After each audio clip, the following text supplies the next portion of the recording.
하나님 말씀 베드로전서 5장 6절에서 11절입니다. 베드로전서 5장 6절에서 11절 말씀.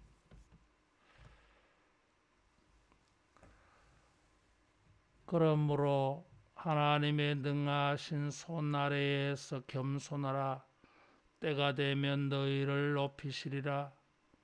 너희 염려를 다 주께 맡기라. 이는 그가 너희를 돌보심이라. 근신하라. 깨어라. 너희의 대적마귀가 우는 사자같이 두루다니며 삼킬 자를 찾나니 너희는 믿음을 굳건하게 하여 그를 대적하라. 이는 세상에 있는 너희 형제들도 동일한 고난을 당하는 줄을 알미라. 모든 은혜의 하나님 곧 그리스도 안에서 너희를 부르사 자기의 영원한 영광에 들어가게 하신 이가 잠깐 고난을 당한 너희를 친히 온전하게 하시며 굳건하게 하시며 강하게 하시며 터를 견고하게 하시리라. 권능이 세세무궁하도록 그에게 있을지어다. 아멘.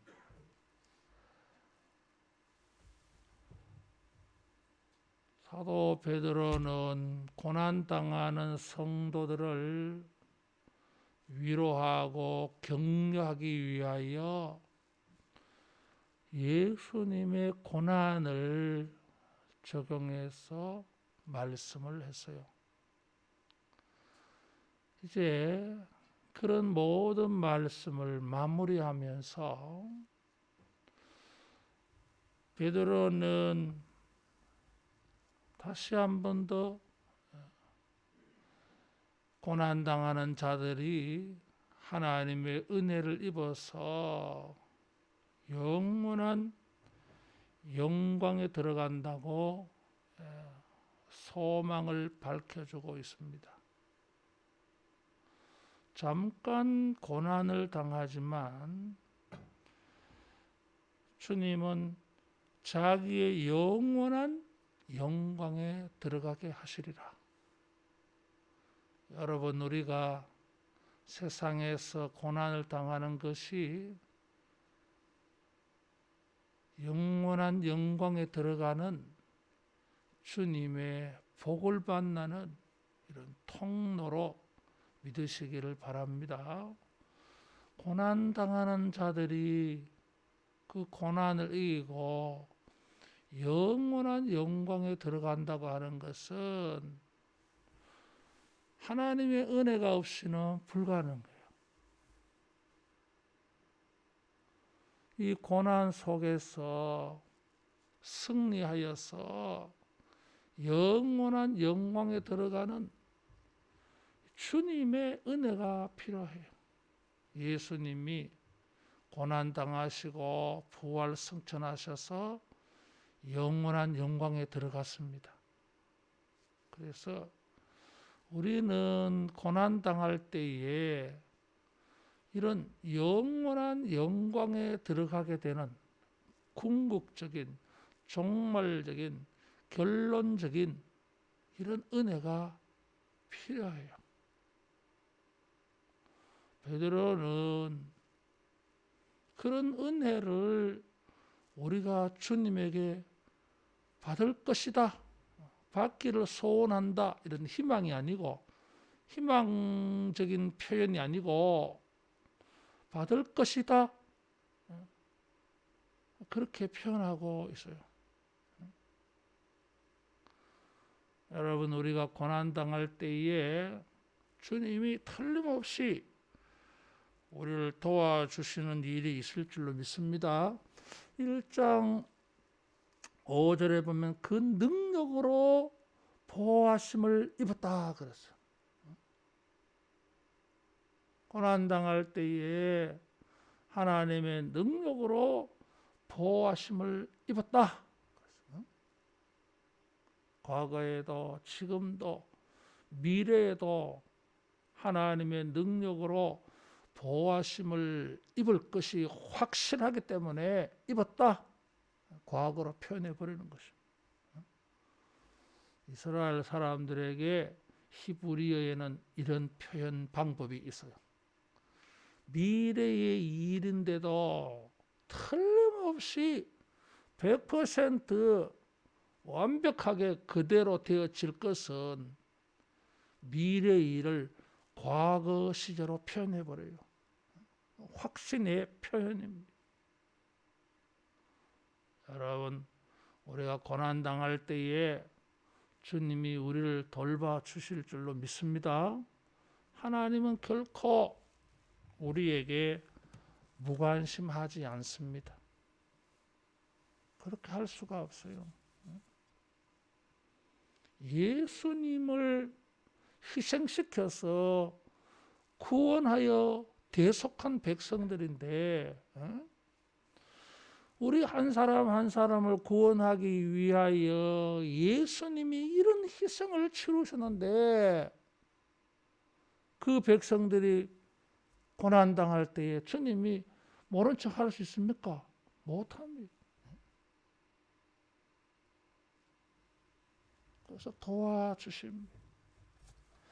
베드로는 이런 하나님의 도우시는 은혜를 입는 방법들을 말해주고 있어요. 그것이 첫 번째로는 6절에 겸손하라. 겸손하라. 교만하지 말라 이거죠.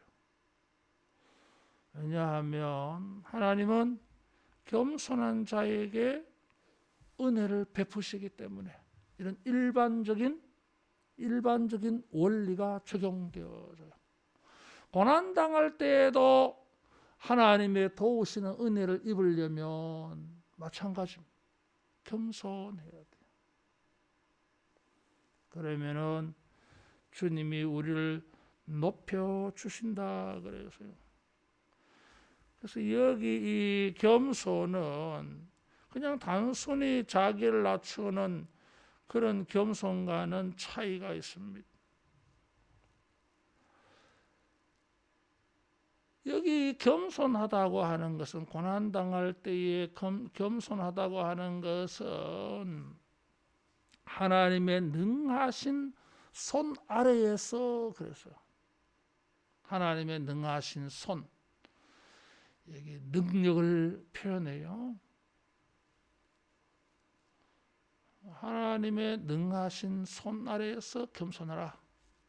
1장 5절에 하나님의 능력으로 보호하심을 입는다. 여기 11절에는 권능이 세세 무궁하도록 그에게 있을지어다 찬송을 했어요. 하나님의 능력 아래 겸손하다고 하는 것입니다. 그것은 그냥 이렇게 친절한 그런 겸손이 아니에요. 하나님을 믿는, 하나님의 능력을 믿는 그런 겸손이에요. 하나님의 능력에 자기를 내어놓는, 하나님의 능력의 손에 자기를 처분을 맡기는 그런 겸손. 겸손은 그냥 자기를 낮추는 모습이 아닙니다. 하나님의 능하신 손 아래에 자기를 두는 겸손이에요. 하나님의 능력 아래, 하나님의 능력 속에 자기를 두는 게 겸손. 왜 하나님의 능력 속에 자기를 둡니까? 하나님이 그 능력으로 고난에서 구원하여 주신다고 믿기 때문에. 여러분, 우리가 고난당할 때에 하나님의 능력을 구하고 하나님의 능력을 사모하고 기도하고 하나님의 능력의 손 안으로 들어가기를 바랍니다. 그것이 겸손이에요. 교만은 무엇입니까? 하나님의 능력 안으로 들어가지 않아. 예수님이 겟세마네 기도하실 때에 베드로가 대항한다고 말구의 귀를 잘랐어요. 여러분, 그건 뭐예요? 이런 현재의 고난의 문제를 가지고 하나님의 능력의 손에 맡기는 것이 아니라 자기 가지고 있는 힘으로, 자기 가지고 있는 기술로, 자기 가지고 있는 능력으로 해결하려고 하는 것입니다. 어리석은 짓이에요. 말고 한 사람의 길을 잘라서 뭘 하겠다는 거예요. 예수님을 잡으러 온 모든 사람들을 다 막아야 되는데 예수님이 능력이 없어가지고 체포당하는 게 아니잖아요. 하나님의 능력의 손 안에 자기를 드리는 것입니다. 그게 겸손의 모습이에요. 베드로가 지금 말하고 싶어하는 것이죠. 고난당할 때에 자기를 의지하지 말고 자기를 주장하지 말고 여러분 다 내려놓고 주님의 손에 자기를 맡기기를 축원합니다. 그럴 때에 하나님이 돌봐주세요. 그래서 어떻게 합니까? 너희를 돌보심이라 너희를 높이시리라. 높인다 그래서 하나님의 능력의 손으로 높여주세요. 정신없이 지금 절벽 위에서 떨어지는 독수리 새끼 모양으로 고난을 당해서 정신없이 추락하고 있는데 능력의 손으로 탁 낚아채어서 쫙 높이 들어주십니다. 영광스럽게 만들어줘요. 두 번째로는 7절에 보니까 주께 맡기라 그랬어요. 너희 염려를 주께 맡기라 그랬습니다. 이게 겸손이에요. 겸손한 사람들은 모든 염려를 주께 맡겨버립니다. 이 염려와 관련하여 예수님도 바울도 아무것도 염려하지 말고 오직 모든 일에 기도와 간구로 너희 구할 것을 감사함으로 하리라. 그래야하면 모든 지각에 뛰어난 하나님의 평강이 그리스도와 예수 안에서 너희 마음과 생각을 지키시리라. 빌립보서 4장 6절 말씀. 염려를 맡기는 것을 기도와 관련해서 많이 언급하고 있습니다. 그런데 여기서는 단순히 그 기도와 연관 지우는 것 이상이에요. 겸손이 하나님의 능력의 손 안으로 들어가는 것처럼 염려하지 않고 맡기라. 주님의 능력의 손에 자기를 내놓는 것입니다. 마치 예수님이 자기를 십자가에 내놓았어요. 하나님께서 자기를 맡아 주실 것을 믿었기 때문에 고난당할 때에 여러분 우리가 흔히 하기 쉬운 게 염려, 의심, 두려움 이런 거예요. 걱정 이런 거예요. 우리가 뭐 이게 아예 기계적으로 그렇대요. 자기 자신도 모르게 방심하면. 그런데 어떤 것도 스스로 염려하지 말라. 염려한다고 해서 예수님은 키를 한 자나 더 키울 수 있냐? 공중의 새를 보라. 들의 백합화를 보라. 염려한다고 해서 뭐 달라지느냐? 그 말이. 인생을 살아가면서 나이 들어가면서 우리가 배워야 될 게 있어요. 염려를 줄이는 거. 덜 염려하는 거. 그 반대편에 무엇이 있습니까? 주님께 우리 자신을 맡기는 것입니다. 위탁, 신탁, 하나님께 맡기는 것입니다. 여러분 은행에 돈을 맡기잖아. 이게 신탁한다 그러잖아. 이게 여신적으로 믿고 맡긴다 그 말이죠. 이게 하나님에게, 거룩한 하나님을 믿고 지금 이 문제를 고난당하여서 무엇을 먹을까 마실까 입을까 내가 어떻게 살아갈까 모든 게 염려스러운 상황이 다 펼쳐집니다. 초대교회는 적어도 그랬어요. 고난당한다고 하는 거, 예수님 이름 때문에 핍박도 받을 때에는 한 문제만 생기는 게 아니었어요. 연쇄적으로 사회생활하는 모든 부분에 전반적으로 전부 다 문제가 다 발생해 버려요. 왜 염려가 안 되겠어요? 염려한다고 해서 달라질 게 하나도 없습니다. 대신에 능하신 손아래에 권능 있는 주님에게 모든 은혜를 베푸시는, 여기 10절에 보니까 모든 은혜의 하나님, 우리를 도와주시는 그 필요한 모든 것들 하나도 남기지 않고 아낌없이 모든 종류의 도움들을 하나님은 다 주실 수 있어요. 그 하나님에게 맡기라. 아무것도 염려하지 말고 수고하고 무거운 짐진 자들아 다 내게로 오라. 짐을 내게 맡기라. 내가 맡아줄게. 그렇게 하는 거예요. 우리는 주님께 염려를 맡길 때에 온전히 맡기기를 바랍니다. 맡겼다가 또 찾아가고 맡겼다가 찾아가고, 우리는 그렇게 맡기고 있어요. 교회 와서 기도하면서 맡기고, 교회 나가면서 또 되찾아가고, 또 고민하고, 또 기도하면 맡기고, 또 눈 뜨면 또 자기가 고민하고, 이런 식으로 맡기는 것은 맡기는 게 아니에요. 이게. 그렇게 나를 못 믿나?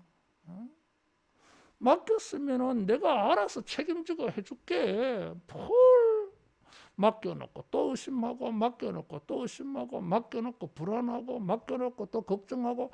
야, 도대체 너 뭐 하고 있어? 너 이거 뭐 하고 있냐? 내가 그렇게 못 믿었나? 따라하겠습니다. 온전히 맡기자. 온전히 맡기면 주님이 돌보실 것이다.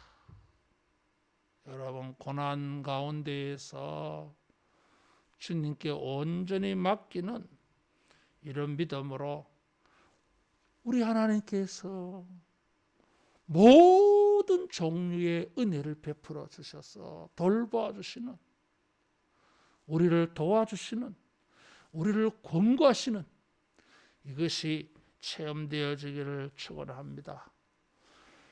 세 번째, 우리가 하나님의 은혜가 필요한 이유가 8절에 보니까 이 마귀 새끼가 우는 사자같이 두루다니며 삼킬 자를 찬다. 그래서 마귀를 우는 사자에 비유했어요.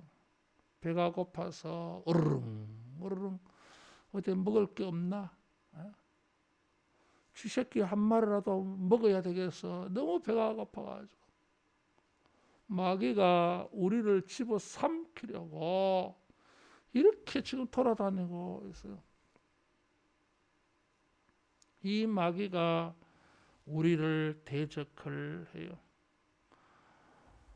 마귀는 히브리어로는 사탄이라 그래요. 헬라어로는 마귀. 구약적인 표현은 사탄, 신약 은어로는 마귀, 디아볼로스.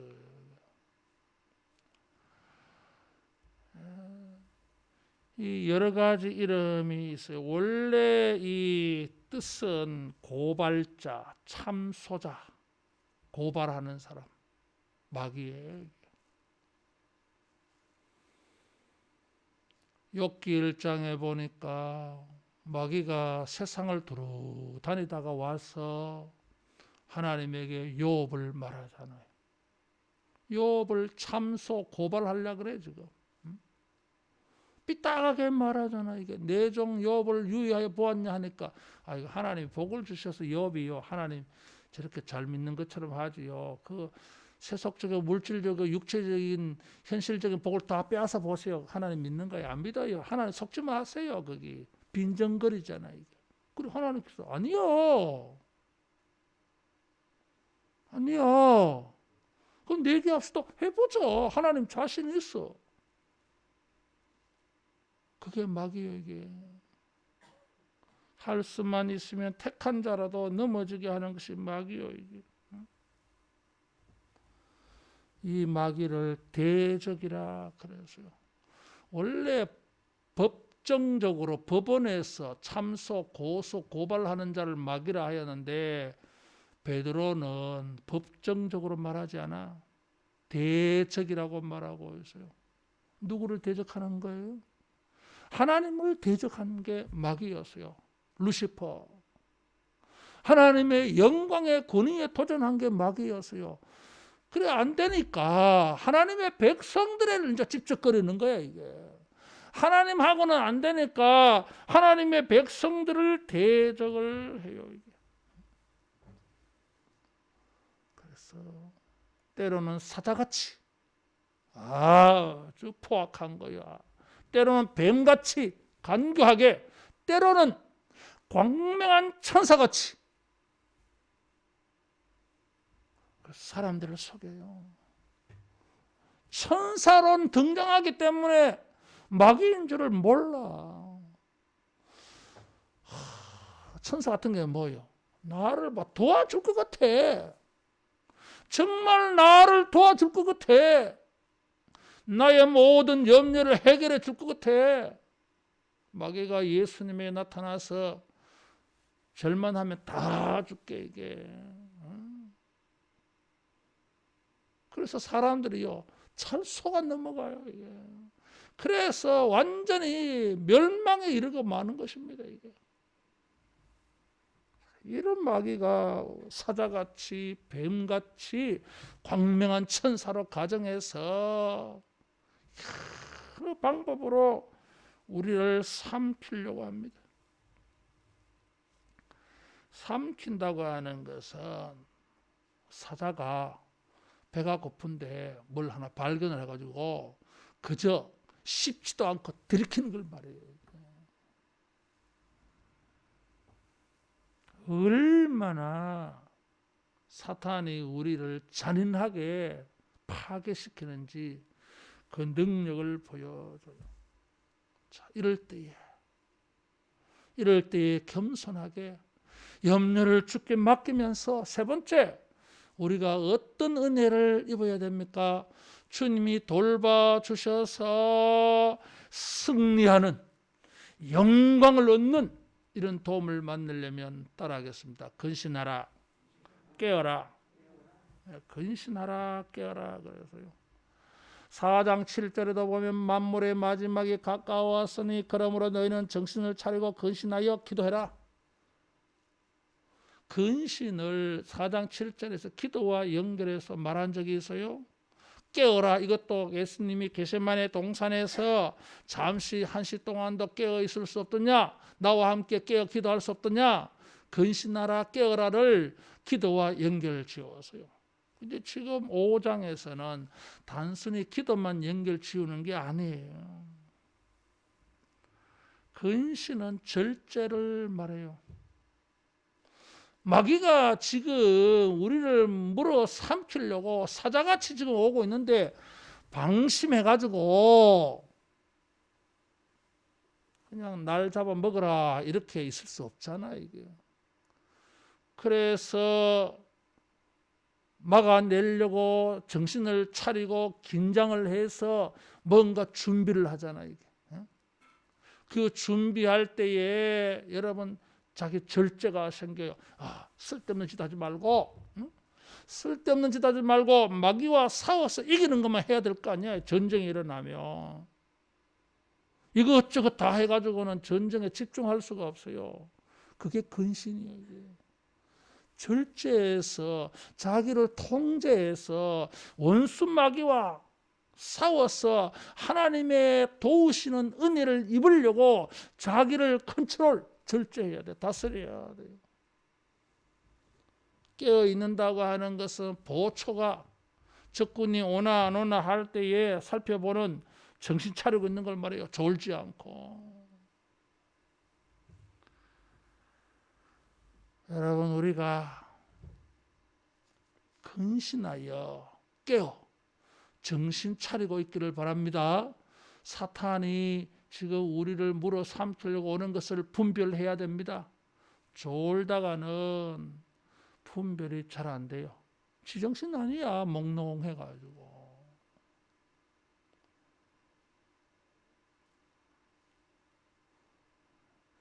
고난 주간에는 잠을 제대로 내가 못 자는 것 같아요.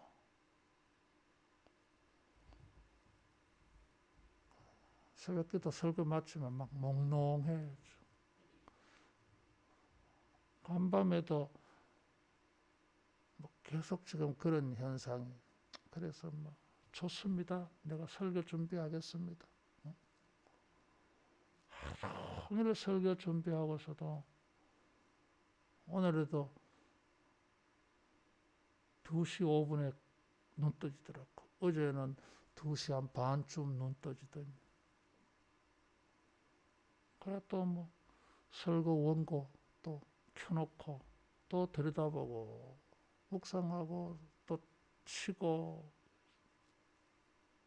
마치고 나면 좀 몽롱해지더라고요.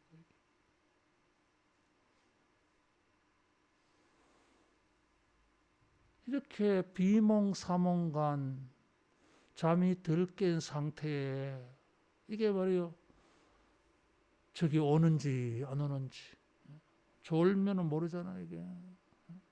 여러분, 영적으로 근신하고 깨어 잘 살펴서 이게 마귀가 삼키려고 덤벼드는 건지, 마귀가 광명한 천사로 가장해서 나를 넘어뜨리려고 하는 건지 잘 분별해서 이 원수 대적을 우리가 대적하기를 축원합니다. 마귀를 대적하라 그랬어요. 대적하는 방법이 근신하여 깨어 있는 것입니다. 이럴 때 여기에 믿음을 굳건하게 하여 그를 대적하라 그랬어요. 믿음을 굳건하게 해서 대적해라.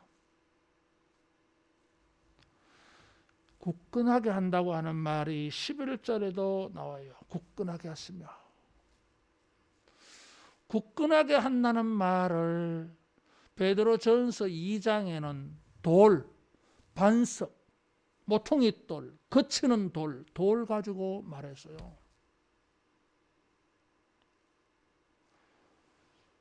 성경학자들은 이 이미지를, 돌이라고 하는 이미지, 굳건하다고 하는 이미지, 이것을 어디서 가져왔을까? 이사야 28장 16절에 주님을 믿는 자는 수치를 당하지 아니하리라. 베드로는 이사야 28장 16절을 2장에서 인용을 했는데 5장에 굳건하리라고 하는 것은 이사야 28장 16절보다는 이사야 50장 7절을 인용한 것으로 보고 있어요. 자, 보겠습니다. 이사야 50장 7절.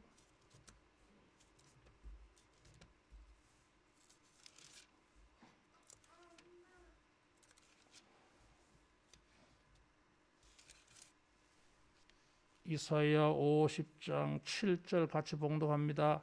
주 여호와께서 나를 도우심으로 내가 부끄러워하지 아니하고 내 얼굴을 부싯돌같이 굳게 하였으므로 내가 수치를 당하지 아니할 줄 아노라. 얼굴을 철판 깔은 것처럼 부싯돌인 것처럼 표현했어요. 그래서 부끄럽지 않아.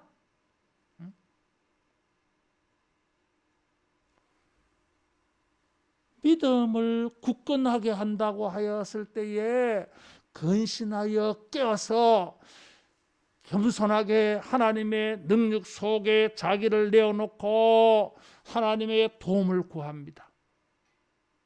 이것이 굳건한 믿음이에요.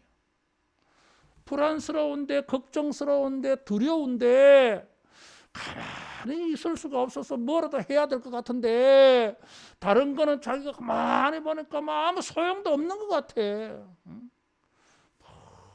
칼을 들고 말고의 길을 자른다고 해서 될 것 같나? 갈릴리 호수에 풍랑이 일어났는데 노를 가지고 이렇게 저렇게 풍랑을 막아보고 피해가보고 빠져나오려고 애를 쓴다 한들 그게 소용이 있겠나? 그거 다 몸만 괴로운 짓으로 여겨져. 그래서 그런 거는 해도 소용없어. 그래, 다 그만두고 믿음에 굳게 서서 예수님을 믿고 하나님 도움을 믿는 여기 내가 올린하리라. 거기서 마귀를, 사자를, 뱀을 분명한 천사로 가장한 이 마귀를 예수님은 이길 수 있다고 본 거예요. 믿음에 굳건하게 서서 우리는 근신하여 깨어서 믿음에 굳건하게 서야 돼요. 근신하고 깨어있는 사람의 결정적인 특징이 무엇입니까? 반드시 있어야 되는 특징이 무엇입니까? 그것은 믿음에 굳건히 서는 거예요.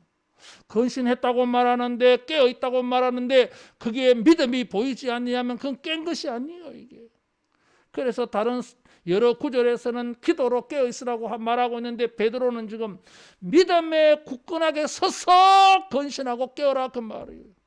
믿음에 굳건하게 서는 것이 근신하는 것이고 깨어있는 것입니다.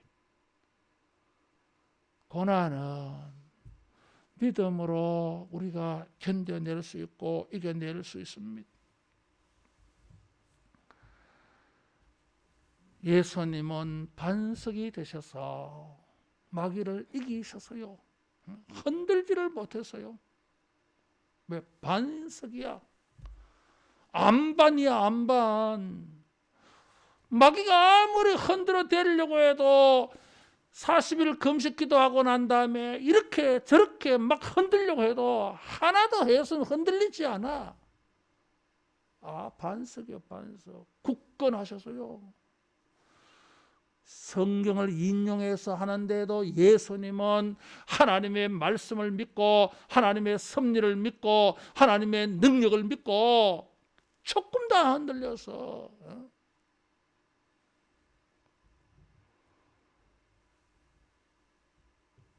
강원도에 있는 흔들바위처럼 덩치는 큰 바위덩어리인데 흔들면 흔들리는 이게 우리 인간의 모습이야. 이게. 보기는 막 흔들릴 것 같지 않아. 큰 바위덩어리야. 그런데 누구나 밀어보면 흔들흔들해. 이게. 여러분 믿음에 굳건히 서서 흔들리지 말고 승리할 수 있기를 축원합니다. 여러분 고난은 자기만 당하는 게 아니에요. 이게 흔들리는 이유 가운데 한 가지 이런 게 있어. 두려워서 흔들리기도 하지만은 자기만 이런 어려움을 겪는 것 같아. 그런데 베드로가 뭐라고 말했습니까? 모든 형제들도 동일한 고난을 당하는 줄 알미라. 예수 안에 있는 자들은 다 고난을 당하고 있어요. 나만 당하는 게 아니에요. 나만 당하면 이상하지, 부끄럽지. 근데 나만 당하는 게 아니에요.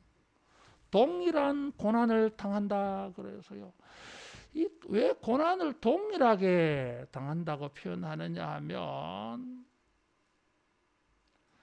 사람들이 저마다 이 고난을 당해서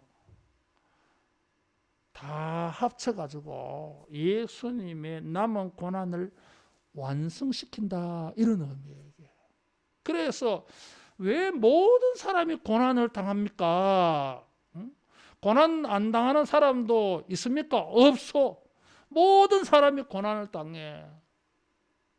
내용이 다를 뿐이야, 이게. 정도가 다를 뿐이야, 이게. 그래서 아니 왜 모두가 고난 당합니까? 아, 그거 동일한 고난이야. 너희들이 고난을 다 당하지. 예수님이 고난 당했잖아. 그래서 예수 믿는 자들도 제자가 선생보다 낫지 않다 말씀하셨지. 그래서 고난 당해. 동일한 성격, 동일한 종류의 고난을 당해. 그러면서 왜 모든 사람이 다 이런 고난을 당합니까? 다 모으면은 고난이 완성되기 때문에. 그래서 동일한 고난을 당한다고 하는 것은 우리의 모든 고난을 합쳐서 고난이 완성되는 걸 말해요. 더 재미있는 것은 여기 당한다라고 하는 말이에요. 이게. 고난을 당한다고 하는 이 표현은 어떤 의미에서는 따라하겠습니다. 세금이다. 세금이에요. 한번 따라하겠습니다. 고난은 세금이다.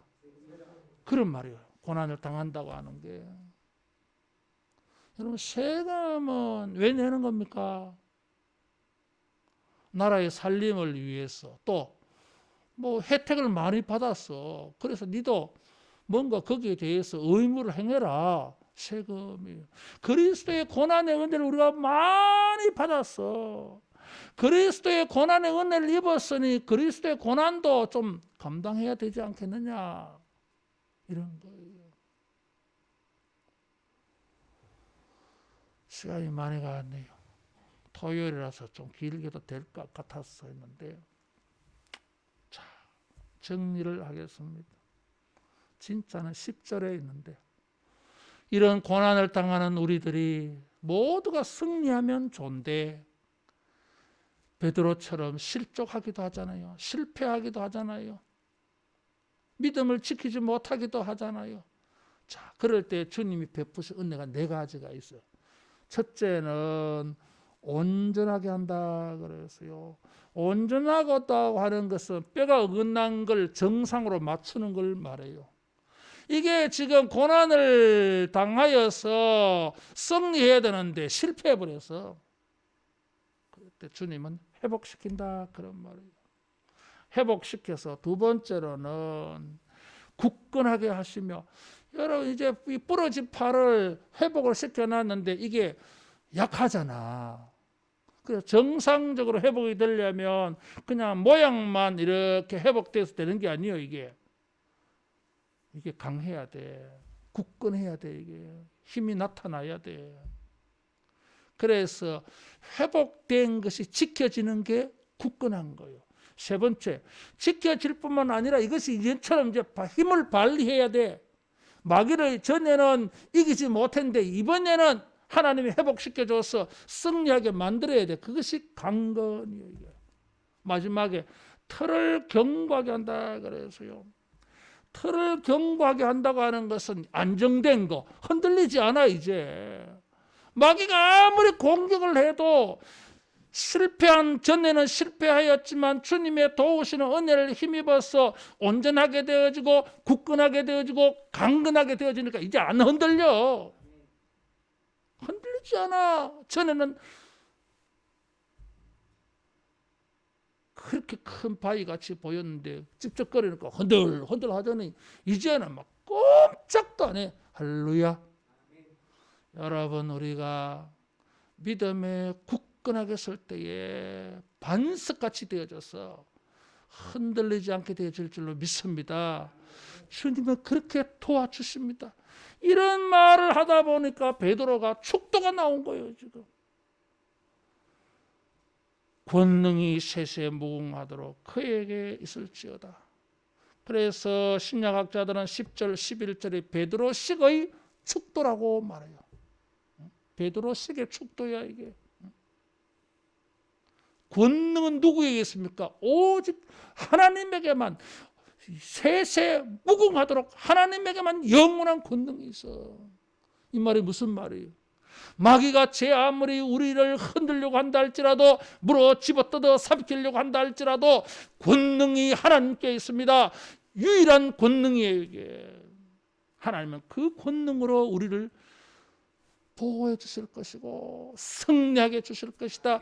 영광의 날에 들어가게 하실 것이다. 그래서 세세 무궁하도록 권능이 하나님에게 있습니다. 할렐루야. 아멘. 주님의 능력을 믿고 여러분 우리가 그리스도의 고난을 마음에 품고 세금 내듯이 고난을 감당해서 승리하여 우리 아버지 앞에 영광을 돌리며 영원한 영광을 차지하는 우리 모두 되기를 축원합니다. 기도하겠습니다. 하나님 아버지 감사합니다. 이 한 주간도 베드로 전서를 통하여 우리의 고난을 예수님의 고난 안에 해석하며 은혜를 구하게 하셔서 감사합니다.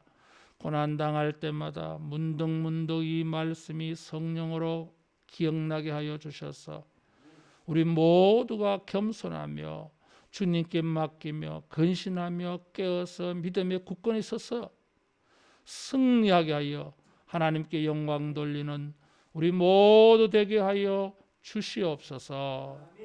이제는 주 예수 그리스도의 은혜와 하나님의 사랑하심과 성령의 교통케 하심과 연합케 하심과 위로 충만하심이 고난을 가지고 우리 아버지에게 영광을 돌리며 그리스도의 고난에 참여하기로 의와 선을 행하며 영광 돌리기로 결심하는 모든 주의 백성들에게 영원토록 함께 있을지어다. 아멘.